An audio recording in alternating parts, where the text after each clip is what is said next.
Les éditions Tellem présentent un enregistrement intégral de Mémoire d'un expert psychiatre de Angelina Delcroix, lu par André Nerman. À toutes les personnes pour qui l'enfermement psychologique est une prison, et à toutes celles chargées de statuer sur leur devenir. Prologue. Je suis Adam. Clarice Starling pour certains. Vous savez, la jeune stagiaire engagée pour interroger un prisonnier de Baltimore ayant commis de nombreux meurtres et actes de cannibalisme. Docteur Hannibal Lecter, pour d'autres. Justement, ce fameux prisonnier psychiatre incarnant l'intelligence du mal. Il faut croire que l'équipe de production du Silence des agneaux est passée à côté de quelque chose en m'évinçant du casting. Peut-être parce que j'avais trop de poils au menton pour jouer Clarisse et pas assez de sang entre les dents pour la seconde option. Toujours est-il que je remercie le grand écran. L'autre jour, l'un de mes amis m'a dit qu'il avait eu une révélation, qu'il avait enfin compris mon métier. Évidemment. Il venait de visionner Mindhunter.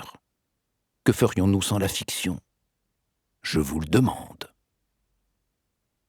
Je suis le docteur Jacuri, un expert psychiatre dont la vie ne ressemble pas en tout point aux idées véhiculées par le cinéma. Je suis avant tout psychiatre. J'exerce à l'hôpital et je suis médecin-chef d'un service médico-psychologique régional, ou SMPR. C'est une unité de soins en santé mentale présente au sein d'un établissement pénitentiaire permettant d'accompagner les détenus souffrant de troubles psychologiques. En plus de cela, je suis inscrit sur la liste des experts près de la Cour d'appel de Lyon. Je suis donc parfois sollicité par la justice pour évaluer l'état psychologique d'une personne ayant commis une infraction. Je peux intervenir à différents niveaux du parcours judiciaire. Mais ce qui vous intéresse, j'imagine, c'est de savoir comment se passe un entretien avec un tueur. Je vous dis cela parce que voici ce que j'entends le plus au quotidien. Que votre métier doit être passionnant. J'aurais tellement aimé faire ce que vous faites. Rencontrer des tueurs doit être si terrifiant et intriguant à la fois. Vous ne craignez pas de devenir fou à côtoyer le mal tous les jours? C'est un métier dangereux. Que ressentez-vous face à eux? De la fascination, de la peur, de la haine? Ils vous donnent les détails des horreurs qu'ils ont commises? Allez, Adam, raconte. Dis-nous les pires atrocités que tu as entendues. Ne souriez pas trop. Je sais que, vous aussi, vous attendez de lire des abominations, de découvrir des faits qui dépassent l'entendement, de laisser l'adrénaline emplir vos veines, de ressentir une intensité émotionnelle, de satisfaire cette curiosité malsaine profondément humaine. Vous vous dites, pourvu que l'insoutenable noircisse les pages à venir, que des détails croustillants soient distillés si finement qu'il sera impossible d'arrêter votre lecture. Vous vous demandez, jusqu'où va pouvoir m'emmener cet homme qui a croisé le pire de l'âme humaine? J'ai envie de vous répondre, là où vous êtes prêt à me suivre. Certains tueurs m'ont entraîné vers des profondeurs d'où je n'étais pas sûr de remonter indemne. Je suis Adam Jacuri, un homme de 62 ans, proche de la retraite, qui aimerait s'autoriser à vivre sereinement les quelques années qui lui restent aux côtés de sa femme Lucille. Pour parvenir à le faire, je crois qu'il était inévitable que j'extériorise les démons qui ont hanté ma longue vie professionnelle. Alors, je vais vous en confier quelques-uns dans ce livre, en espérant que cela ne vous empêche pas trop de dormir. Partie 1.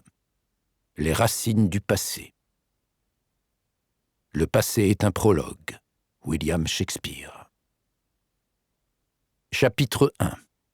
Wellgoat, le 1er février 2023. Ah, enfin, je te trouve, souffle Lucille en poussant la porte d'une dépendance aménagée en bureau. Mais que fais-tu? Nous avions dit que nous allions au marché ce matin. Tu te souviens que Gilles et Patricia viennent ce soir? Oui, bien sûr, je m'en souviens. Je suis prêt, s'amuse Adam en se levant de son fauteuil et en écartant les bras pour tourner comme un mannequin devant sa femme. Tu es un idiot, ricane-t-elle. Regarde-toi, tu as les cheveux tout ébouriffés, ajoute-t-elle en passant la main dedans.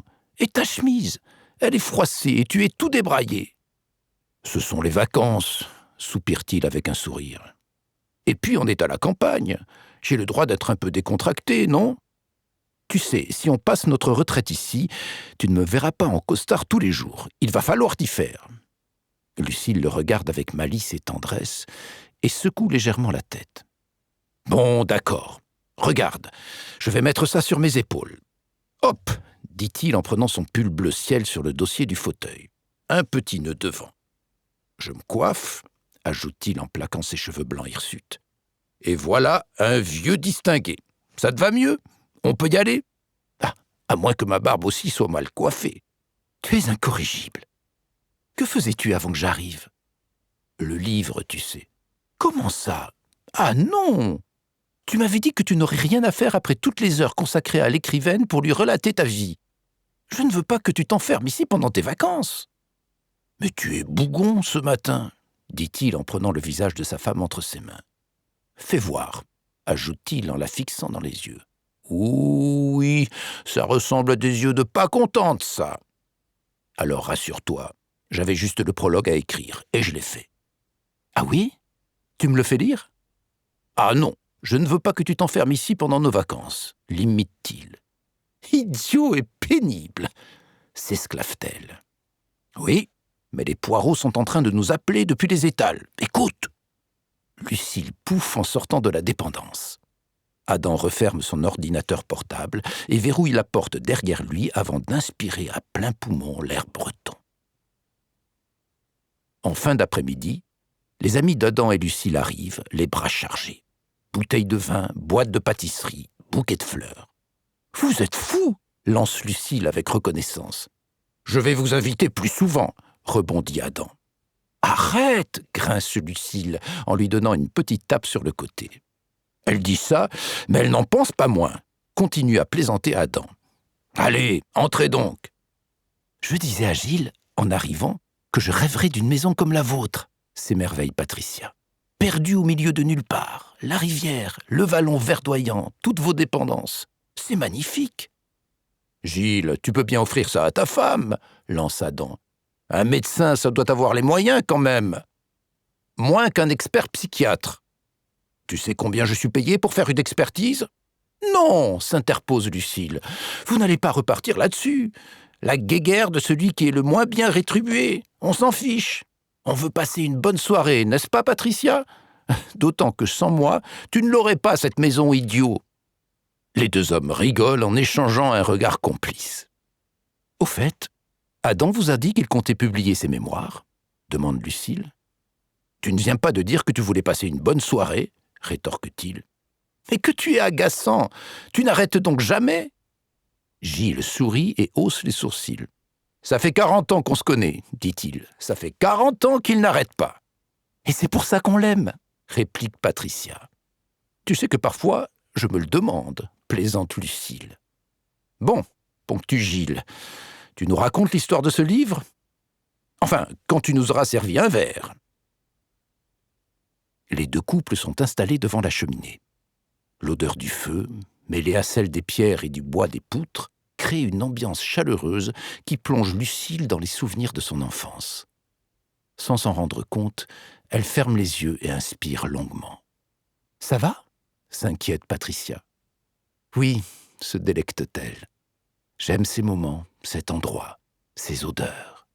Je te comprends. Quelle chance vous avez !»« Certainement. » « Quelles histoires as-tu envie de raconter dans ce livre, alors ?» demande Gilles à Adam. « J'ai déjà exposé pas mal de choses à l'auteur. Elle va sûrement choisir les plus exceptionnelles, suppose Gilles. »« Oui, » soupire Adam. « C'est drôle, je me dis que plus ce sera choquant et plus ça aura de chances d'intéresser le lecteur. C'est un peu effrayant, non? Ça en dit long sur notre société, je trouve. Ça ne date malheureusement pas d'aujourd'hui. La fascination pour le morbide, l'attrait qui entre en conflit avec le dégoût et qui agit comme une force invisible nous poussant à ouvrir un œil derrière nos doigts écartés.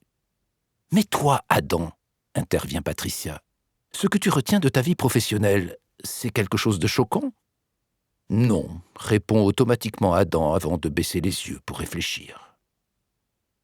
Un silence s'installe. Tout le monde semble suspendu aux lèvres d'Adam et le sérieux a pris le pas sur la légèreté du début de soirée. Certains actes m'ont énormément choqué, oui, reprend Adam au bout d'un moment. Certains criminels m'ont perturbé. Mais ce que je retiens, c'est tout ce que cette expérience m'a apporté. Chercher à comprendre le mal et à décortiquer les mécanismes psychologiques nous guide vers une meilleure connaissance de l'humain, inévitablement, et de la société dans laquelle nous évoluons, également. Tu vois, ma chérie, dit-il à Lucille en se penchant par-dessus son fauteuil pour lui saisir la main, parler de mon livre ne rend pas la soirée très gaie. Comment va Lou ? Tente de dévier Patricia. Adam lâche la main de sa femme et se renfrogne dans son fauteuil. Bien, s'empresse Lucille, elle va bien. Elle fait la gueule à son vieux père, ronchonne Adam. Oh, s'il te plaît, pas maintenant. Pourquoi ? Qu'y a-t-il de mal à le dire ? C'est un fait. La justice et la psychiatrie ne font pas toujours bon ménage, nous le savons tous. Que s'est-il passé ? S'intéresse Gilles en reposant son verre sur la table basse pour concentrer son attention sur son ami. Une avocate et un expert psychiatre. Il fallait se douter qu'un jour ça provoquerait un conflit. Une affaire dans laquelle elle défendait la partie civile. En s'appuyant sur mon travail, le tribunal a conclu à l'irresponsabilité pénale de l'auteur. Il n'y a donc pas eu de procès. La victime et sa famille l'ont très mal vécu. Lou me l'a reproché et elle m'en veut toujours. Elle a le droit d'en vouloir à l'expert, répond Patricia, mais pas à son père. Il est difficile de dissocier les deux, affirme Lucille. C'est parfaitement humain, non ? Dit-elle en regardant Adam pour jauger sa réaction. Tu lui en veux d'avoir réagi ainsi ? Demande Gilles à Adam. Non, bien sûr que non. Lou est une excellente avocate, totalement investie dans sa mission. Il est parfaitement logique qu'elle trouve cela injuste. Moi-même, il m'arrive de me poser la question du bien fondé de ma fonction. Quand on voit ce qui nous est demandé en expertise post-sententielle, par exemple, on se demande jusqu'où la justice compte nous faire porter la responsabilité du sort des détenus. Ce n'est pas parce que je suis psychiatre depuis un peu plus de 30 ans que je me sens légitime à prédire le comportement d'un individu. Nous devons statuer sur la dangerosité et le risque de récidive. Parfait. Donc, si on estime que l'individu présente peu de risques de repasser à l'acte, il est libre à la fin de sa période d'emprisonnement. S'il récidive, nous sommes pointés du doigt. Le plus sûr serait donc de faire un rapport dans le sens d'une dangerosité toujours accrue. La personne sera alors placée en rétention de sûreté. La société sera tranquille, mais nous aurons sur la conscience le fait d'avoir concouru à l'emprisonnement par anticipation, parce que si ça se trouve, l'individu en question n'aurait jamais récidivé. Face au silence et au regard rivé sur lui, Adam hoche la tête et sourit. « Vous les voulez, mes cas de conscience ?» dit-il avec une énergie qui réveille la pièce. « Je vous les offre. Bien. Sur ce, l'apéro étant foutu, je vous propose de venir savourer le repas en laissant les sujets pourris dans le panier devant la cheminée. » Chapitre 2. Le 2 mars 2023. Adam a dû écourter ses vacances de quelques jours. Sur le chemin du retour vers Lyon, il ne sait pas comment briser la glace avec Lucille qui regarde le paysage défiler par la vitre. Il a reçu une réquisition d'un juge d'instruction pour effectuer une expertise en maison d'arrêt. Vu la gravité des faits et l'état psychologique instable de l'auteur placé en détention provisoire, Adam veut préparer au mieux le dossier avant de rencontrer le criminel. Lucille a tenté de le convaincre de rester dans leur maison secondaire et de se faire envoyer les documents, mais il a préféré rentrer, se sentant incapable de travailler avec sérieux dans son repère de détente. « T'es-tu seulement demandé si je n'avais pas réellement besoin de rester en retrait de notre vie quotidienne encore un peu ?» finit par demander Lucille. « Tu sais que je ne le fais pas de gaieté de cœur. »« Ce n'est pas ma question. » « Qu'aurais-tu voulu que je fasse ? Tu sais ce qu'a fait cet homme. On en a suffisamment parlé aux informations. Il y a un caractère d'urgence. Il est en détention provisoire. Qu'y a-t-il de si urgent ? Il ne risque pas de mettre en danger nos concitoyens. Il ne supporte pas la détention. Ses troubles s'intensifient. Mais il risque de se mettre lui-même en danger. Tu es en train de me dire que l'urgence, c'est de le protéger, de cerner ce qui est le plus adapté pour lui. Tu es inquiet pour un homme qui a massacré une femme, s'effare Lucille. Ce n'est pas comme ça qu'il faut voir les choses, souffle Adam. Pourtant, c'est ainsi que tu me les présentes. Tu me dis rentrer en urgence afin de trouver ce qu'il y a de mieux pour lui sans te demander ce qu'il y a de mieux pour moi. Ce n'est absolument pas comparable. Tu as raison. Je dis n'importe quoi. Excuse-moi. Nous aurons bientôt tout le temps pour profiter de nous. Certainement. La radio s'interrompt pour laisser place à la sonnerie du téléphone dans l'habitacle. Le nom de Jessie Moore s'affiche sur l'écran central. Adam accepte l'appel. « Bonjour Jessie. Merci de me rappeler aussi vite. » Lucille le regarde avec un air surpris.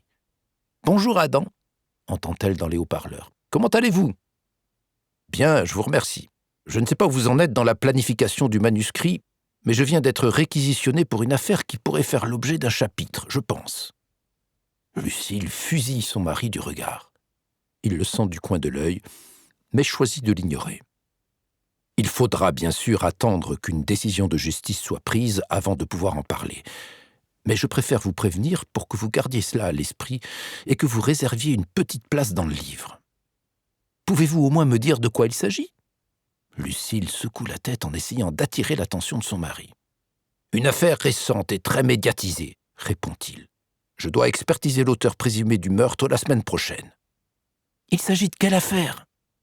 Cette fois, Lucille donne une tape sur la cuisse de son mari et fronce suffisamment les sourcils pour qu'il capte le message.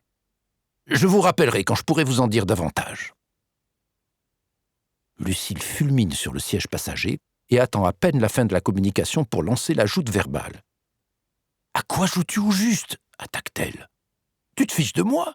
Déjà, depuis quand vous appelez-vous par vos petits prénoms ?»« C'est donc ça !» ricane-t-il. « Tu es jalouse ? Enfin, c'est ridicule.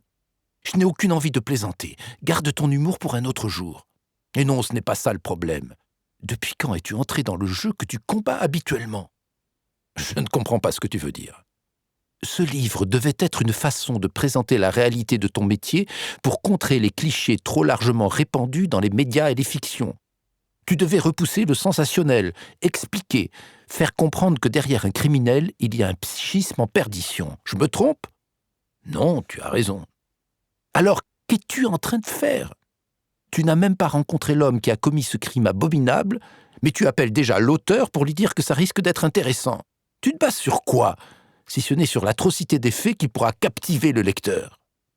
Je lui ai juste dit de garder l'idée au chaud. Ça ne mènera peut-être nulle part. En attendant, je te demande de faire attention. Si tu te perds dans ce projet, si l'objectif t'aveugle sur tes valeurs ou si l'auteur t'influence pour gagner du lectorat, je saurai t'ouvrir les yeux. Méfie-toi. Tu me renvoies une bien piètre image de moi-même, ma chérie. Je ne pense pas être à ce point irraisonné pour que tu me maternes de cette façon. Je ne te materne pas. Je te fais une promesse. Si tu dévies de ta trajectoire, je te barrerai la route. Et ce n'est pas cette Jessie Moore qui m'en empêchera. Chapitre 3. Lyon, le 6 mars 2023. Adam a passé tout le week-end enfermé dans le bureau de son appartement lyonnais. Il a décortiqué le dossier, s'est imprégné des faits, de leurs circonstances, des antécédents judiciaires et psychiatriques du mis en examen. Il est prêt à s'entretenir avec le détenu. Arrivé à la maison d'arrêt, il subit le rituel des contrôles avant d'être accompagné dans une pièce de quelques mètres carrés seulement, au mur gris, avec une table et 2 chaises. Il y a aussi un bouton d'urgence. Adam se positionne au fond de la salle, comme à son habitude, même s'il sait que placer le détenu entre lui et la sortie n'est pas l'idéal niveau sécurité. Pas de poignée côté salle, juste côté couloir. En général, le gardien laisse la porte entr'ouverte, au cas où. À peine 5 minutes après son arrivée, il n'entendait pas dans le couloir. Le détenu est entouré de 2 surveillants. Adam le regarde entrer dans la pièce et découvre un homme grand, aux cheveux mi-longs, noirs et gras et à la barbe ajourée. Sa tête semble chercher la bonne direction en vadrouillant entre tous les points cardinaux. Ses yeux finissent par capter le visage d'Adam. stabilisant l'effet girouette. Son regard interroge Adam sur les raisons de sa présence. « Bonjour, monsieur Prézo. Je suis le docteur Jacuri et je suis ici pour évaluer votre état mental et psychique. »« Il faut que je sorte de là. Dites-le leur, vous. Ils s'en foutent, tous, partout, dans les couloirs, dans les douches. Ils veulent me tuer. Eux, ils savent, dit-il en regardant les surveillants. Mais ils sont de mèche avec eux. »« Monsieur Prézo, dit Adam d'une voix calme, asseyez-vous. Nous allons prendre le temps de parler de tout cela. Vous voulez bien nous laisser, messieurs ?» Les surveillants acquiescent et quittent la pièce. Habitué, il tire la porte sans la fermer. Malheureusement, Adam entend le claquement quelques secondes après leur départ. Elle s'est refermée toute seule. Il tente de ne rien laisser paraître, mais le détenu tourne légèrement la tête et se dandine sur sa chaise. « En est enfermé ?» demande-t-il en regardant tout autour de lui. « Nous pourrons sortir le moment venu, ne vous inquiétez pas. »« Il ment ? Non, pas lui. Il est là pour m'aider. » Adam comprend que le détenu ne s'adresse pas qu'à lui. Ses yeux dévient vers le haut comme s'il regardait à l'intérieur de sa tête. « Monsieur Prézo, expliquez-moi ce que vous entendez. Il me dit que vous êtes un menteur, vous aussi. Que vous êtes là pour me faire du mal, comme tous les autres. » « Qui sont les autres ? Les déchus, les démons, les sujets de Lucifer. Mais pas vous, hein ? Si. Non, pas moi. Elle l'était, vous savez. De qui parlez-vous ? De celle que j'ai réussi à éliminer. Vous vous rendez compte ? S'exclame-t-il avec joie en se tortillant sur sa chaise. L'assistant de Lucifer, je l'ai eu ! Le deuxième ange déchu. Qu'Isabelle, il s'appelait. Il se cachait dans le corps de cette femme pour séduire et attirer les hommes vers le péché, vers la luxure. Comment avez-vous su que cette femme était qu'Isabelle ? Il me l'a dit. Qui vous l'a dit ? Lui, répond-il en levant une nouvelle fois les yeux à la limite de la rotation oculaire. Notre guide, notre protecteur, notre Seigneur, il sait, il connaît ces anges déchus. Il les traque pour nous préserver du mal. Je l'aide. Dans l'Évangile selon Jean, chapitre 8, verset 44, il est écrit que le diable est menteur et père du mensonge. C'est aussi le père des anges déchus. Adam visionne les photos de la scène de crime dans son esprit. La violence inouïe qui s'en dégage, la cruauté pratiquement inhumaine qu'elle renvoie. Il avait déjà envisagé un phénomène de déréalisation paroxystique. Face au détenu, il prend conscience que tous les critères de la schizophrénie sont réunis. Vous connaissez le père de la femme que vous dites avoir éliminé ? Oui. Qui est-il ? Lucifer. Bien, mais sur Terre, qui est-il ? Qu'Isabelle. C'était qu'Isabelle, répète le détenu en bougeant frénétiquement la tête. Qu'Isabelle et son père, c'est Lucifer. Dans le corps de qui était qu'Isabelle ? Adam comprend qu'il perd le lien avec l'homme en face de lui. Celui-ci semble de plus en plus angoissé. Il ne tient pas en place sur sa chaise. Ses yeux s'arrondissent et cherchent une issue. « Il vous a dit d'éliminer qu'Isabelle ?» tente-t-il. « Oui, qu'Isabelle, maître de la luxure. Il fallait que j'obéisse. »« Sinon quoi ? » ?»« Il me fait mal dans ma tête. Il me détruit de l'intérieur. Je dois obéir, sinon ça explose dedans. » Adam marque une pause. Il sait qu'il doit réussir à déterminer le degré de discernement lors du passage à l'acte. Comment, quand le délire semble avoir été la motivation, mais que le meurtre répond à un mobile, aussi mystique soit-il ? La clé réside dans l'identité de la victime, il le sait. Mais cette approche semble activer les résistances du détenu. Comment savoir si le tueur était conscient de cette identité au moment du passage à l'acte ? J'ai coupé les ailes ? Oui ? Non ? Si, j'ai fait ça, c'est sûr. Monsieur Prézo. Oui, les ailes, c'est ça qui saignait, partout, il y en avait partout. Ils sont tous dangereux, tous, partout, dans les couloirs, dans les douches. Les gardes, ils savent. Monsieur Prézo. Vous aussi ! Hurle le détenu en donnant un grand coup en arrière dans le dossier de sa chaise, manquant de la faire basculer. Vous êtes l'un d'eux. Non, je suis le docteur Jacuri, et je suis là pour vous, monsieur Prézeau, pour vous aider. Si tous ces gens représentent réellement un danger pour vous, je vous aiderai. Oui? Vous êtes de mon côté? Et ma famille, elle sait? Pourquoi elle ne vient pas me chercher? À qui pensez-vous quand vous parlez de votre famille? Ma mère? Une mère, ça protège. Et ma sœur? On est très proches, elle et moi. Elle est où? Elle sait ce qui m'arrive. Vous le lui avez expliqué? Comment s'appelle votre sœur, monsieur Prézeau? Olivia. Qu'Isabelle connaissait-il Olivia? Adam voit le regard du détenu changer subitement, devenir terne, froid, fixe. Les mouvements incontrôlés de son corps s'arrêtent d'un seul coup. Il comprend qu'il vient de déclencher un mécanisme. La charge est rapide et la surprise fait reculer Adam avec sa chaise. Il se lève alors que le détenu est penché par-dessus la table, regard accroché à celui d'Adam, lèvres retroussées. « Ma sœur est pure !» crache-t-il avec des postillons. « Viens là, je vais t'égorger, fils de Satan, te couper les ailes, te dépecer, t'ôter ta peau de démon, te saigner. Viens !» Adam active le bouton d'urgence. Les surveillants sont réactifs et ne mettent pas longtemps à maîtriser le détenu. « Non !» hurle ce dernier. « C'est lui qu'il faut éliminer, il est le mal. Lui, pas moi !» En quittant la maison d'arrêt, Adam reste de longues minutes dans sa voiture sans la faire démarrer. Il repense à l'entretien, à cet homme prisonnier de sa maladie mentale, à la violence du meurtre. Il regarde les questions auxquelles il va devoir répondre dans son rapport. 2 d'entre elles lui posent problème. Le discernement ou le contrôle des actes était-il aboli ou altéré? Le sujet est-il curable ou réadaptable? Adam estime ne pas avoir eu le temps d'obtenir les informations nécessaires pour y répondre. Il ignore ce qui s'est passé dans la vie du suspect les jours qui ont précédé les faits. Cette phase est pourtant essentielle dans la compréhension du passage à l'acte.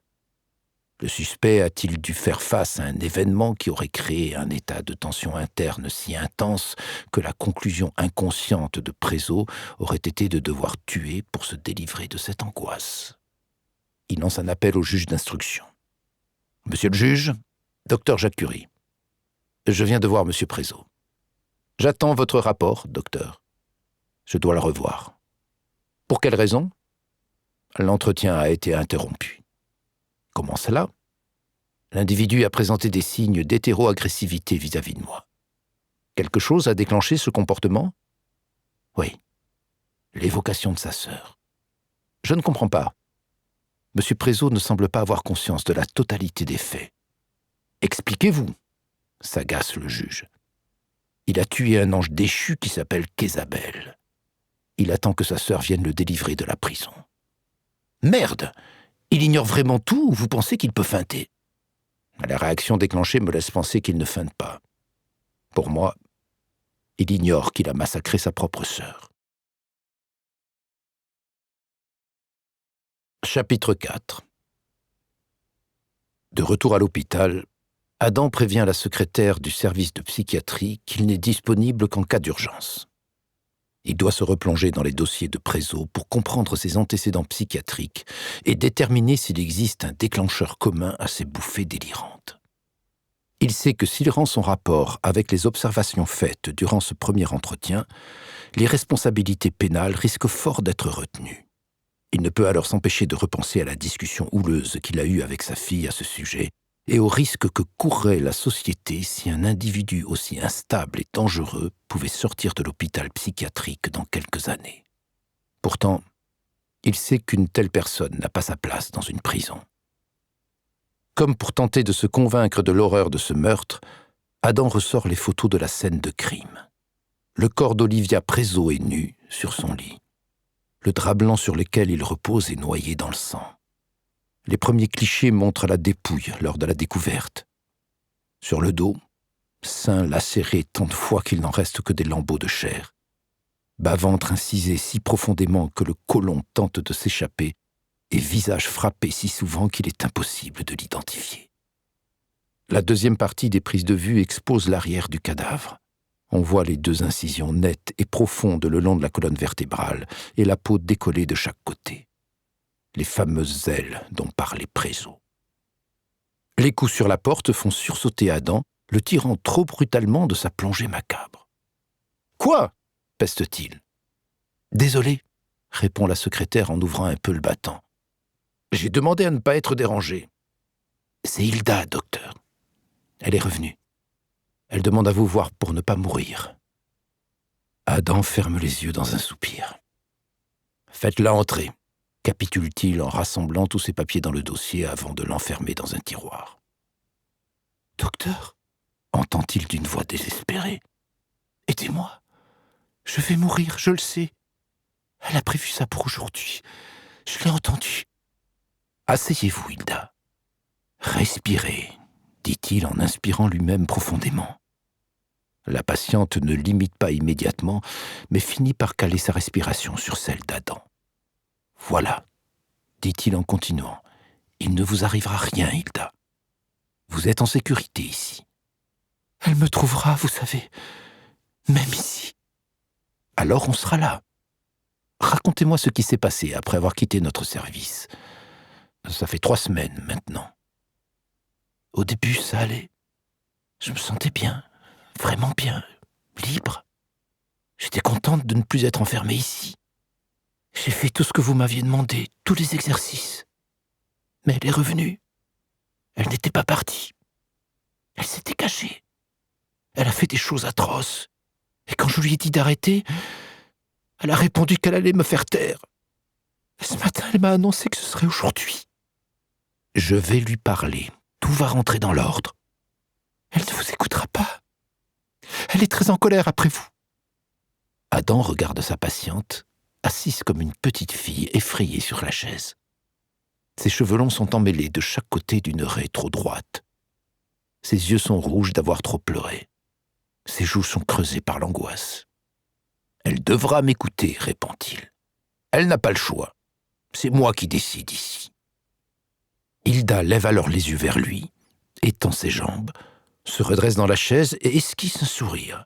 « C'est toi qui décides, » s'étonne-t-elle. La voix a changé, bien plus grave et assurée. « Bonjour, Magda, » dit-il. « Depuis quand tu décides pour moi ? On avait un accord tous les deux. Tu sais où tu peux te le foutre, ton accord. Quand je suis chez moi, je suis libre. C'est même toi qui l'as dit à l'autre nièce d'Hilda. Ne joue pas le rôle de l'animal blessé, je le connais. Tu as évolué, tu es bien plus maligne que ça. Je serai vraiment libre quand elle sera morte. Je ne veux plus de ce boulet au pied. Elle m'empêche d'avancer. La tuer serait un acte de faiblesse. Avancer avec elle, un acte de bravoure. » La patiente rit aux éclats. « Si tu savais comme je m'en tape d'être courageuse. Quelle psy de pacotille !» Adam accuse le coup. Il se retourne pour rejoindre son bureau et s'installer dans son fauteuil. Il en a assez de tout cela. Lucille avait raison. Il aurait dû prolonger ses vacances plutôt que de les écourter. Anticiper sa retraite serait sans doute la meilleure chose à faire. Ses maladies mentales vont finir par le rendre fou. Il active l'interphone posé sur son bureau. « 2 infirmiers, s'il vous plaît, » dit-il.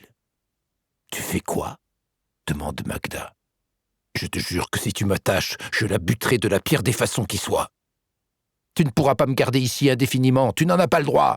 Quand je sortirai, je la retrouverai et tu auras sa mort sur la conscience. » Quand les 2 infirmiers entrent dans le bureau, Magda se lève et tente toutes les figures de style pour résister en criant sa rage. Adam déverrouille son tiroir et sort le dossier Prézo. Il préfère ne pas regarder Magda, il se confronterait à son échec. « Contention ?» demande un infirmier tout en peinant à maîtriser la patiente. « Oui, revenez après, je vous donnerai les consignes pour le traitement. »« Docteur !» entend soudain Adam d'une voix terrorisée qui lui déchire le cœur. Il lève la tête et voit le corps de sa patiente ratatiné sur lui-même entre les 2 infirmiers. « Pourquoi me faites-vous cela ? Vous m'en voulez ?» Adam sent une boule grossir dans sa gorge. « Emmenez-la !» s'énerve-t-il. Les pleurs et les cris désespérés d'Hilda lui parviennent du couloir. Il inspire longuement avant de bloquer sa respiration, se lève, prend le dossier et claque son tiroir avant de sortir. Ne comptez pas sur moi avant demain, annonce-t-il à la secrétaire après avoir noté le traitement à administrer à la patiente. Chapitre 5. Quand Adam pousse la porte de son appartement, il a les mains encombrées de dossiers et la tête saturée de réflexions psychiatriques et humaines. Le silence qui l'accueille lui fait penser qu'il est seul. Pourtant, en levant les yeux après avoir déposé ses affaires dans l'entrée, il découvre Lucille et Lou dans le canapé près des 2 hautes fenêtres. « Vous êtes là ? Quel calme !» s'étonne-t-il en déposant un baiser sur le front de sa femme. « Ça fait plaisir de te voir ici », adresse-t-il à sa fille en effleurant son épaule. « Je suis là pour maman. »« Ça me fait plaisir quand même. »« Tu te souviens qu'elle passait un scanner aujourd'hui ?» demande-t-elle sur un ton réprobateur. « Lou, » intervient Lucille, « ton père avait une expertise importante cet après-midi, ce n'est pas... »« Si, c'est grave !» s'énerve Lou. « Je suis désolé, » s'attriste sincèrement Adam. « Lou a raison, je n'ai pas d'excuses. » « Quels sont les résultats ?»« Il y a un petit quelque chose, » répond Lucille. « Mais ce n'est rien, j'en suis sûr. Elle doit passer une IRM dans un premier temps, » ajoute Lou. « Un petit quelque chose, ça veut dire quoi ? » Une anomalie visible sur les clichés. Quel poumon ? Les 2. Adam accuse le coup et s'assoit dans un fauteuil près de sa femme. Celle-ci pose la main sur le genou de son mari. « Ça va aller, ne t'inquiète pas. » Il la regarde avec un sourire tendre, mais inquiet, et enferme sa main dans la sienne. « Bien sûr que ça va aller, » lui lance-t-il avec une certitude qui va à l'opposé de ce qu'il ressent. « Tu as le temps de boire un verre avec nous, Lou ?»« Ma chérie, dit Lucille, s'il te plaît. »« Oui, ok, je reste un peu. »« Comment ça va en ce moment ?» demande Adam à sa fille alors qu'un blanc vient de s'installer dans la discussion.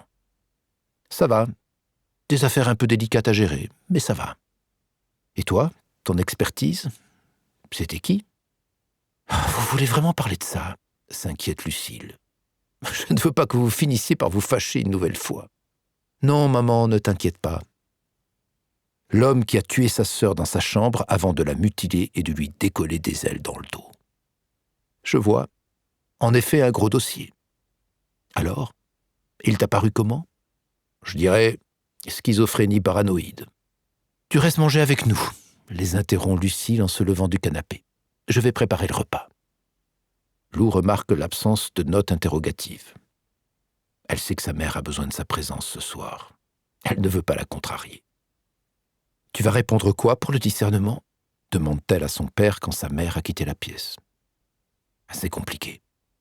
Je ne te le fais pas dire. » Il supporte très mal la détention alors qu'il n'est à la maison d'arrêt que depuis quelques jours. « Mince, le pauvre. »« Lou, s'il te plaît, tu sais très bien ce que je veux dire. Sa maladie est incompatible avec l'enfermement et les conditions de détention. »« Alors fais-le sortir. Tu sais ce que tu dois mettre dans ton rapport pour ça. » Il a agi sous la pression des pulsions liées à son délire. Justement, sachant cela, le juge le déclarera irresponsable. « Quoi ?» s'étonne Lou, voyant son père souffler et chercher ses réponses entre les lames du parquet. C'est un passage à l'acte motivé par un délire psychotique, c'est sûr. Mais son délire est construit. Je me retrouve dans la même impasse que face à un individu paranoïaque. Leur réalité est modifiée, certes, mais le délire est construit autour de cette réalité, donc l'acte est réfléchi. Prézo a tué sa sœur parce que sa voix intérieure l'a convaincu qu'un ange déchu se cachait en elle. Il n'a même pas conscience que sa sœur est morte. Il est juste fier d'avoir éliminé un sujet répandant le mal sur Terre. Mais il faut que je le revoie de toute façon. Je ne sais rien de lui. Je n'ai pas eu le temps. Comment ça ? L'entretien a été interrompu parce qu'il a voulu s'en prendre à moi. Quoi ? S'effare-t-elle. Chut, réagit-il en tournant la tête vers la cuisine. Ta mère ne doit pas le savoir. Je n'ai rien, ça va. Pourquoi vous vous mentez tous les deux sous couvert de protéger l'autre ? Que veux-tu dire ? Tu te fais agresser par un tueur, mais ça va. Maman a quelque chose au poumon, mais ça va. Votre déni est construit, lui aussi. Adam se lève, profitant de la sonnerie de son téléphone dans l'entrée pour fuir les propos lucides de sa fille. « Monsieur le juge ?» répond-il en voyant le nom sur l'écran. « Bonsoir, docteur. Je vous appelle pour vous prévenir que le détenu que vous avez vu cet après-midi a été transféré en urgence à l'UHSA. Après votre départ, il est devenu très instable et les surveillants l'ont retrouvé inconscient dans sa cellule. Il s'est visiblement tapé la tête contre le mur jusqu'à perdre connaissance. Je veux que vous rencontriez Prézo une nouvelle fois dès que les soignants le jugeront stabilisé et que vous me rendiez votre rapport au plus vite. Je vais également demander une deuxième expertise par l'un de vos confrères. » Lucille rejoint Adam qui est resté figé après l'appel, téléphone à la main. « Ça va ?» lui demande-t-elle. « Oui, tout va bien, » répond-il automatiquement. Il se dit alors que sa fille a raison. On cache souvent les problèmes à ceux que l'on aime le plus. Chapitre 6. Ce soir-là, la voie vers le sommeil semble impossible, presque interdite, à Adam. De quel droit dormir paisiblement alors que des individus livrent une lutte incessante contre leurs démons psychologiques et que d'autres se font massacrer quelque part en secret? Voilà l'une des conséquences de son métier. Savoir, comprendre. Prendre conscience du mal a forcément un impact sur la perception que l'on se fait de la vie. Il a entendu tellement de choses innommables durant toutes ces années que son esprit en garde des traces indélébiles. Alors, quand il vit des journées comme celle-ci, Adam sait que, s'il s'endort, son inconscient risque de l'entraîner vers des endroits qu'il n'a pas envie d'explorer. Il se relève en faisant attention de ne pas réveiller Lucille et va s'asseoir dans son bureau. Les dossiers sont là, devant lui. Il pose la main dessus, mais une voix intérieure lui déconseille de les ouvrir. Grégory Prézo, l'homme qu'il a rencontré cet après-midi, celui qui parlait à une entité invisible et qui a ressenti une angoisse telle lors de l'entretien qu'il a préféré faire taire les voix en s'assommant contre un mur une fois dans sa cellule. Adam ne peut s'empêcher de culpabiliser. Grégory Prézo, cet homme qui se prend pour un serviteur de Dieu. L'esprit d'Adam le projette alors 20 ans en arrière, lors d'une de ses premières expertises. Il s'appelait Pierre. Il avait tué 3 personnes. S'il avait rencontré Grégory, il y aurait eu lutte céleste, puisque Pierre se prenait pour un démon et entretenait sa déshumanisation de toutes les façons possibles. Cet homme avait choqué Adam dans tout son être, créé un traumatisme en lui et provoqué un désastre tant sur le plan humain que professionnel. Adam a trop lutté. L'épuisement arrive plus vite que quand il avait 30 ans. Il ferme les yeux et sa tête bascule légèrement vers l'avant. Son inconscient le prend alors par la main sans lui demander son avis et l'accompagne jusqu'au jour de sa rencontre avec Pierre. Chapitre 7. Mémoire, chapitre 1. J'étais encore tout jeune dans l'expérience de l'expertise psychiatrique quand j'ai croisé la route de Pierre. Si je fais le choix de vous en parler, c'est parce que cet individu a marqué ma vie de psychiatre et ma vie d'homme à tout jamais. Quand je l'ai découvert, ma première impression a été bonne. Un beau jeune homme, souriant, poli, respectueux. Puis, quand j'ai quitté la prison après l'entrevue, j'ai été pris d'une nausée. J'étais convaincu d'avoir parlé avec le diable en personne. Encore aujourd'hui, 20 ans après, évoquer son souvenir crée un mal-être en moi. Quand je vous disais, dans le prologue, que ma vie ne ressemblait pas aux fictions, je pensais aussi aux événements qui les dépassent largement. Ma rencontre avec Pierre en fait partie. Je vous la livre maintenant, telle que je l'ai vécue. Pierre entre dans la minuscule pièce dans laquelle on sera enfermés tous les deux pendant plusieurs heures. Je ne suis pas encore très à l'aise avec l'exercice, mais lorsque je le vois, je ressens un certain apaisement. Mais il ne ressemble pas au monstre sanguinaire qu'on imagine quand on parle de meurtres tels que ceux qu'il a commis. Même si on apprend à se départir des représentations liées à l'imaginaire collectif, croyez-moi, elles débarquent vite quand on vit des moments comme celui-là. Jessie Moore arrête de tapoter sur son clavier et fait reculer son siège à roulettes pour prendre de la distance avec son écran. Elle sent les émotions liées à ce qu'elle a vécu commencer à l'envahir. Elle ne doit pas les laisser contaminer le texte qu'elle est en train d'écrire. Seules les émotions d'Adam comptent dans ses mémoires, pas les siennes, surtout pas. L'exercice est périlleux, elle le sait, mais si elle n'y arrive pas, elle n'aura pas d'autre option qu'arrêter l'écriture. Après le drame du manoir Andermatt, elle se refuse à écrire de nouvelles fictions. La culpabilité le lui interdit. C'est lors du procès des personnes arrêtées dans le manoir qu'elle a rencontré Adam. Il venait exposer son analyse psychiatrique à la barre. La justesse de ses mots et l'éclairage qu'il a apporté aux jurés ont donné l'idée à Jessie. Elle s'est dit que cet homme devait avoir un tas de choses à partager et qu'elle pourrait les écrire. Ce ne serait pas alors une fiction, mais la réalité qui pourrait ouvrir les yeux au monde sur la nature humaine. Jessie regarde sa montre. La nuit est déjà bien entamée. Il serait plus sage d'aller se reposer, mais elle préfère laisser Pierre sur les pages du manuscrit que l'emmener dans son lit. Elle se remet donc à écrire à la place d'Adam. Je comprends que j'ai mis les pieds en enfer quand Pierre commence à me décrire ses crimes avec une joie non dissimulée, parfois proche de la jouissance. Le monde entier doit savoir que Satan est sur le point de gagner. Je sais que Pierre voue une adoration sans limite à l'Antéchrist. Chez lui, les murs sont décorés de croix à l'envers. Vous savez ce qui est drôle ? La croix inversée est appelée la croix de Saint-Pierre. Si je ne suis pas né pour ça... Dans une chambre, les enquêteurs ont retrouvé une tête de bouc fraîchement coupée avec une étoile à 5 branches, entaillée sur le front. Dans un seau, les entrailles de la bête. Mon père m'a appris à chasser quand j'étais petit. Le gibier, ça sent fort. J'aimais glisser mes doigts dans le ventre encore chaud et humer ces odeurs qui faisaient de moi un autre. Quand je sens mes forces m'abandonner, je fais ça. Les entrailles me permettent de redevenir plus puissant que vous autres. Je suis là, face à un homme qui me raconte les détails de son parcours criminel sans aucun filtre ni remords, mais avec une lueur que je perçois désormais dans son regard.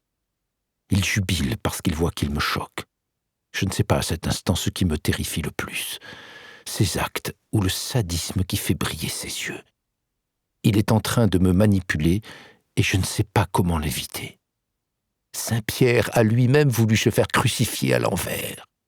Les autres doivent suivre. L'épieu en métal glisse mieux. J'ai choisi ce sans pointe au bout, sinon ça perce les organes au lieu de les contourner. J'ai envie de lui dire de se taire, de me lever, de quitter la pièce. Mais ça, c'est Adam. Je suis là en tant que docteur Jacuri et je ne peux pas me permettre de faire ça. Je suis là pour comprendre, donc pour écouter. Mes yeux ont du mal à rester Jacuri, je le sens. Ils expriment le dégoût d'Adam. Et Pierre s'en délecte. La deuxième victime est restée consciente presque jusqu'au bout. Je crois qu'elle a rendu son dernier souffle quand j'ai relevé le pieu pour la mettre la tête en bas. Dommage, j'y étais presque. J'ai vu les photos. Je sais ce qu'il a fait. Mais l'entendre me le raconter détruit des choses à l'intérieur de moi. Je ne peux pas faire l'inventaire des dégâts. Je le ferai avec le recul, mais je suis terrifié par les dommages irréversibles qu'il crée dans mon esprit. Une croix de Saint-Pierre humaine. Si mon père avait su en me donnant ce prénom. Lui, il n'a pas attendu que le pieu s'enfonce trop loin. Il est devenu mou d'un coup. Il a toujours été lâche de toute façon. Je me répète mentalement qu'il ne faut pas que je me fasse avoir. Je devrais laisser les mots glisser sur moi comme des gouttes d'eau sur un pare-brise et les faire voler sur les côtés à coups d'essuie-glace. Pourtant, certains pénètrent comme des balles perforantes dans mon cœur, dans ma tête, dans chaque cellule de mon corps. Je me concentre sur ceux qui accompagnent le discours de Pierre. Je décèle des signes d'hallucination auditive ou visuelle par moments. C'est discret, mais je ne crois pas me tromper.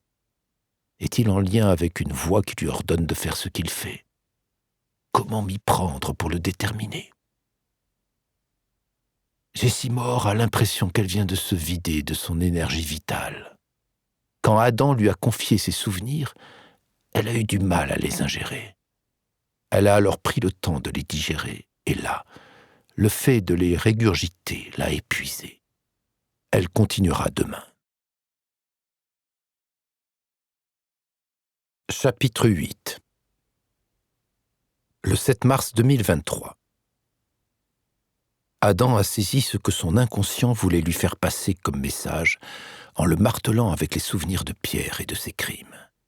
Ses doutes et angoisses quant à la responsabilité de son expertise sur Grégory viennent de là. Comment peut-il se dépêtrer de cette toile d'araignée compacte qui l'enferme depuis tant d'années? Lui et un autre expert avaient conclu à la maladie mentale pour Pierre. Avant de prendre sa décision, le juge d'instruction avait demandé une contre-expertise. 2 autres experts avaient alors rendu des rapports certifiant que Pierre était un psychopathe pervers, donc totalement conscient et responsable de ses actes. Malgré l'insistance d'Adam auprès du juge pour le convaincre que Pierre n'avait pas sa place en prison et qu'il y avait un risque à l'y enfermer, le juge avait suivi l'avis des autres experts. Pierre avait donc été jugé aux assises, puis avait été incarcéré. 3 semaines après seulement, il était repassé à l'acte au sein du centre pénitentiaire. Il s'en était pris à un surveillant venu lui servir son repas. À l'aide d'une matraque artisanale, il l'avait violemment frappé à la tête avant de le traîner dans sa cellule pour le tuer et exposer son corps sur la porte, pendu par les pieds à l'aide de ses draps. Adam avait eu du mal à y croire quand on le lui avait annoncé. Une sorte d'état de choc avait tenté de le protéger, mais les conséquences psychiques allaient apparaître. Il en avait voulu aux 2 experts venus contredire son analyse, au juge ayant refusé de le croire, au juré n'ayant pas pris conscience du danger d'incarcérer un tel individu. Portant encore en lui la culpabilité de la mort de ce surveillant, il estime ne pas avoir le droit de se tromper avec Grégory. L'erreur ne lui est plus permise. C'est pourquoi, ce matin, il est devant l'unité de soins qui a pris Grégory en charge et il compte bien repartir avec des réponses. Docteur Jacuri, vous savez très bien que nous ne pouvons pas communiquer avec vous sur le patient. Nous sommes chargés de l'accompagner et de le soigner, vous, de l'expertiser. Et vous savez que cette absence de communication est une aberration, rétorque Adam au psychiatre vers lequel on l'a dirigé. Peut-être, mais c'est la loi. Merci, docteur. Intervient le chef de service qui vient d'arriver dans le couloir. Je prends le relais. Suis-moi, souffle-t-il à Adam avant de le faire entrer dans son bureau. Tu n'as rien à faire ici. On doit t'appeler quand le patient sera stabilisé, et ce n'est pas encore le cas. Tu l'as vu? Adam, tu sais que je ne peux pas. Si ça se sait, tu seras rayé de la liste des experts, au mieux. À quelques mois de la retraite, tu penses que ça m'effraie. Je te demande juste de me donner ton avis. On bosse dans le même intérêt, non? Savoir ce qu'il y a de mieux pour les patients. J'ai le sort de ce type entre les mains, et peut-être celui d'autres personnes qu'il croisera à l'avenir. Alors, s'il te plaît, je te le demande en ami. Quel est ton premier diagnostic? Tu l'as vu hier, tu dois l'avoir, ton diagnostic. Il serait difficile de passer à côté, là. Schizoparanoïde? Le chef de service acquiesce en silence. Tu l'as mis sous antipsychotique? Adam. Ok. Dans combien de temps penses-tu que je puisse le voir? Je ne peux pas prédire l'évolution de son état. Je tiens le juge au courant. Et nous n'avons pas eu cette discussion. De retour dans son service, Adam est interpellé par la secrétaire. « Docteur Jacuri, vous n'êtes pas censé être à la prison aujourd'hui ?»« Si, je suis passé prendre des nouvelles. Qui était de garde cette nuit ?» La secrétaire lui tend le planning. « Merci. Appelez-moi Marc, s'il vous plaît. » 5 minutes plus tard, un homme entre dans le bureau d'Adam. « Bonjour, docteur. »« Bonjour. Comment va Hilda ?»« Mieux. Lors des transmissions, hier soir, les infirmiers m'ont expliqué ce qui s'est passé. Les médicaments l'ont calmée, elle n'a pas dissocié depuis l'événement d'hier. Bien. On continue le traitement au même dosage et on supprime les contentions. Je veux que vous la surveilliez toute la journée et que vous me fassiez des comptes-rendus réguliers. Si Magna se manifeste, vous ne la laissez pas seule et vous m'appelez. Je serai joignable. Entendu. Votre avis sur ce cas? C'est compliqué. On sait que les médicaments ne sont qu'un pansement temporaire pour les troubles dissociatifs de l'identité. Je sais, soupire Adam. Ça fait des années que j'accompagne Hilda en psychothérapie et j'ai l'impression de repartir de zéro à chaque crise. Je ne suis serein que lorsqu'elle est là, entre nos murs et calmée chimiquement. Quoi qu'il arrive, J'ai l'impression d'être un gardien de prison, finalement, qu'elle soit physique ou mentale. Vous êtes dur avec vous-même, réaliste. Allez, je file retrouver la vraie prison avec les vrais détenus. Chapitre 9. En quittant le parking de l'hôpital, Adam est morose. Il dirige machinalement sa voiture sans aucune concentration sur son environnement. Vu l'heure, la circulation sur le périphérique est fluide. Il enclenche le régulateur de vitesse et se laisse transporter. L'allure constante le plonge encore plus dans son état second. Ses pensées se croisent et s'entrechoquent. Il essaye de chasser les plus désagréables, mais celles qui prennent leur place ne sont pas plus réjouissantes. Des criminels dangereux. Il passe aux détenus en souffrance psychologique. À Hilda qu'il n'arrive pas à aider. Puis à Lucille, pour qui son inquiétude ne fait que grandir. Même l'idée de la retraite ne parvient pas à apaiser ses tensions. Qui dit retraite, dit abandon des personnes comme Hilda, qui font partie de sa vie, et pour qui il représente un repère, la seule lumière dans le brouillard. À travers cette tempête de l'esprit, ses yeux perçoivent un mouvement rapide devant la voiture.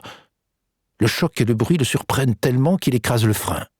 Les roues du véhicule se bloquent dans un crissement et l'arrière chasse sur le côté. Adam respire un grand coup en essayant de comprendre. Il avance le buste, tirant sur la ceinture, et regarde à travers le pare-brise. Son capot est enfoncé sur le dessus. Il regarde dans le rétro intérieur. Il vient de passer sous un pont. Il déclipse sa ceinture et descend sans s'inquiéter des voitures qui arrivent. Certaines ralentissent, d'autres klaxonnent. Il voit alors une pierre au milieu de la chaussée. Son premier réflexe est d'inspecter le pont. Une voiture s'arrête et la vitre coulisse. « Ça va, monsieur ? Il ne faut pas rester là, vous risquez de vous faire renverser. »« Ça va, » répond Adam. Encore le « ça va » automatique, à la place du « non, ça ne va pas du tout, je viens de recevoir une pierre qui a failli m'envoyer dans le décor. Vu la taille et l'endroit d'où elle venait, je pense qu'on l'a volontairement jetée sur ma voiture. » Mais l'autre conducteur est déjà reparti, satisfait du « ça va ». Adam lance un appel et 2 policiers arrivent rapidement pour constater les faits. Difficile de déterminer ce qui s'est réellement passé, selon l'un d'eux. Adam a envie de lui dire qu'il ne faut pourtant pas être sorti de Saint-Cyr pour le deviner. Il perd une bonne partie de la matinée et comprend que ça ne mènera à rien. Il attendra maintenant d'être sorti du travail pour batailler avec son assurance. Il n'a plus le temps. Dès son arrivée au SMPR de la prison, il est sollicité par un infirmier psychiatrique. « On a un nouveau patient, lui dit-il. Il nous a été adressé pour état dépressif et pensée suicidaire. Incarcéré depuis 3 mois pour... Ah non, je ne veux pas savoir ce qu'il a fait pour le moment. Quel âge a-t-il et quelle peine a été prononcée à son encontre ? Il a 23 ans et il est condamné à 5 ans ferme. Entendu. Je vais aller le voir. » Adam découvre un jeune homme, recroquevillé sur lui-même. « Bonjour, je suis le docteur Jacuri, psychiatre et chef de ce service. »« Aidez-moi » murmure l'homme en relevant la tête. Adam voit alors un visage triste et épuisé, ainsi que des ecchymoses sur le profil droit. « Je ne survivrai pas. Autant mourir tout de suite. Aidez-moi, je vous en supplie. »« Que s'est-il passé ?» demande Adam en regardant les blessures. « Je regrette. Je n'ai jamais voulu ce qui est arrivé. Je ne recommencerai pas, vous pouvez le leur dire. Aidez-moi à sortir d'ici. » « Je ne peux pas vous aider à sortir, vous le savez bien. Mais je peux vous accompagner et vous aider à accepter votre détention. Vous n'êtes pas seul, contrairement à ce qu'on croit quand on est détenu. »« Pas seul ? Vous n'êtes pourtant pas là quand il me coince, qu'il me frappe ou qu'il me... » Le jeune homme noie la fin de sa phrase dans un sanglot. « Je vous jure que je n'ai jamais voulu la tuer, cette mamie. » Adam inspire longuement. Il aurait préféré ignorer encore un peu l'acte pour lequel cet homme est ici. Il aime analyser l'individu avant de rencontrer le criminel. « Je voulais juste lui voler son sac. Elle est tombée. Sa tête a percuté le bord du trottoir. Je n'ai pas vu qu'elle était morte. Sinon, je ne serais pas parti en courant. Je voulais juste un peu d'argent. 5 ans. Ils ont retenu l'homicide involontaire, mais ils m'ont chargé parce que c'était une personne vulnérable et que j'ai volé son sac. Faites-moi sortir ou gardez-moi ici, Mais pitié, ne les laissez pas me ramener là-bas. J'ai compris, je ne ferai plus jamais de mal à personne. » « Alors ?» demande l'infirmier quand Adam sort de la chambre. « Alors ?» s'énerve Adam. « Alors je me bats pour que des malades mentaux qui n'expriment aucun remords n'aillent pas en prison, et là, je viens d'expliquer à un jeune qui a fait la connerie de sa vie, mais qui s'en veut à mourir, qu'il va devoir rester sagement en prison pendant des années à se faire frapper et violer. Ça vous va comme réponse ?» Adam repart vers son bureau. Il a du mal à se reconnaître. Aboyer de cette façon ne lui ressemble pas. Son téléphone s'active dans la poche de sa blouse. « Lou, que se passe-t-il? Tout va bien? Tu es où? À la prison? Pourquoi? Tu as eu l'info? De quoi parles-tu? Un ancien client à toi est sorti de l'hôpital il y a plusieurs jours déjà. Ce ne sont pas des clients. Pour moi, des patients sont des personnes en souffrance, désolé. Pour celui-là particulièrement, je ne peux pas dire autre chose. Qui est-ce? Pierre? » Adam se fiche. Chapitre 10. Mémoire, chapitre 2. Quand j'ai rendu mon rapport d'expertise concernant Pierre, je me suis dit que, peu importe l'endroit où il serait placé, prison ou hôpital, il ne devrait jamais sortir. Sa curabilité me paraissait impossible et sa réinsertion beaucoup trop dangereuse. Dangereuse pour la société, mais je l'avoue, j'ai aussi pensé à moi. Oui, quand vous travaillez au contact des criminels, vous envisagez inévitablement les conséquences. Pour vous, mais aussi pour votre famille. Il m'arrivait, surtout au début, de me demander ce qui arriverait le jour où un criminel frustré par mon expertise sortirait de prison. Idem avec les détenus que l'on accompagne au sein de l'établissement. La particularité de ces personnes, c'est qu'elles n'ont souvent pas demandé à être soignées, contrairement à un patient qui vient consulter en cabinet. La relation détenu-soignant est donc parfois complexe et conflictuelle. Votre esprit finit par retenir les situations agressives, les mots, les menaces, les regards. Alors, vous commencez à ressentir une peur. Au départ, diffuse. Vous devenez vigilant. Vous êtes attentif à ce qui vous entoure quand vous sortez. Puis, plus le temps passe, plus la paranoïa vous envahit. Vous rêvez que le pire des criminels se tient debout, à côté du lit, à vous regarder agoniser. Vous bondissez dans le lit, essoufflé. Votre femme vous demande ce qui vous arrive en allumant la lumière. Vous lui répondez que tout va bien. Elle éteint et se rendort. Mais vous luttez pour ne surtout pas vous rendormir. On ne sait jamais. Si la mort pouvait venir vous cueillir dans un cauchemar. Finalement, les années passent, les expertises se multiplient et votre inconscient capte qu'il n'y a pas de conséquences. Il s'apaise.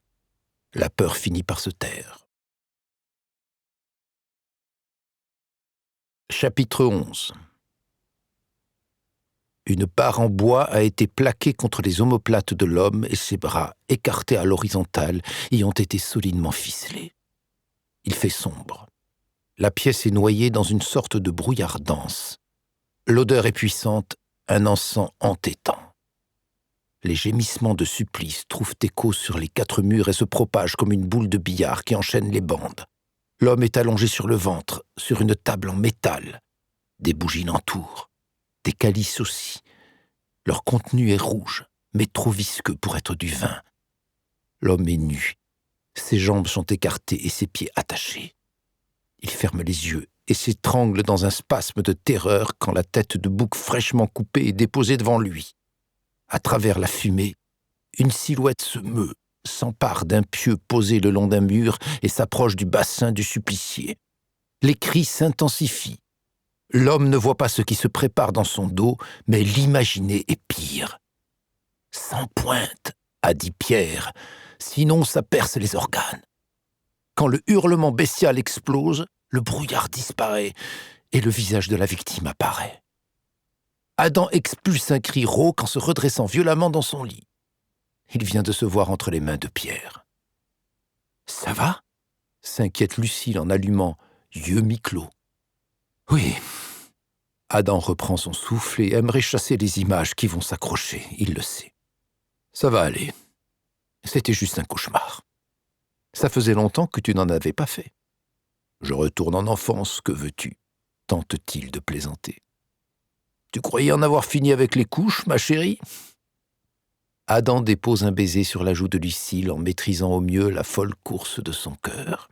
« Rendors-toi, idiot », articule-t-elle l'esprit entre deux mondes avant d'éteindre.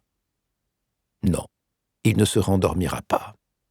Hors de question de retourner dans la dimension où Pierre avait le pouvoir de l'empaler avant de le retourner pour exposer une nouvelle croix inversée. Adam attend que la respiration de Lucille devienne profonde et régulière avant de se lever. Il enfile sa robe de chambre, descend dans la cuisine pour se faire couler un café et s'approche des 2 hautes fenêtres du salon, tasse chaude enfermée entre ses 2 mains. Plaqué contre la vitre, il regarde le brouillard qui a profité de la nuit pour se répandre. La rue est déserte. Le monde est endormi. C'est un temps de loup-garou. Cache-toi sous la couette, aurait-il dit à Lou quand elle était petite. Ce souvenir le fait sourire. Mais l'effet apaisant est éphémère. À travers le brouillard, il aperçoit une silhouette. Non, il doit confondre. Les lampadaires sont éteints, il n'y voit rien. Le brouillard danse, créant un peu de netteté par endroits. Il ne s'est pas trompé et la silhouette semble avoir la tête inclinée dans sa direction pour le fixer. Adam recule d'un pas. Une nouvelle vague de brouillard débarque, le rendant aveugle un moment. Quand il recouvre la vue, la rue est vide. Mais la peur est revenue. Chapitre 12. Jessie Moore relit le 2e chapitre des Mémoires d'Adam. Il est tard. Elle ne sait plus ce qui est bon ou mauvais dans son approche. Ce qu'elle sait, c'est que la peur dont parle Adam, elle la ressent toujours aussi intensément malgré les mois qui l'éloignent progressivement de l'événement traumatique. Quand on frôle la mort, on angoisse à l'idée que cela se reproduise. Quand quelqu'un nous fait frôler la mort, on est terrifié à l'idée que ce quelqu'un revienne. Elle sait qu'il est en maison d'arrêt. Elle sait que le procès a lieu dans quelques semaines et qu'il sera sévèrement puni. Mais elle sait aussi que la perpétuité réelle n'existe pas en France et que les troubles psychiques de cet homme pourraient jouer en sa faveur. Et ce qu'elle sait plus que tout, c'est que si cet homme ressort, il viendra finir le travail. Jessie espère que, comme Adam, la peur finira par s'estomper. Nous espérons que vous avez apprécié cet aperçu. Pour continuer à écouter ce livre audio sur Google Play Livres, utilisez le lien dans la description de la vidéo.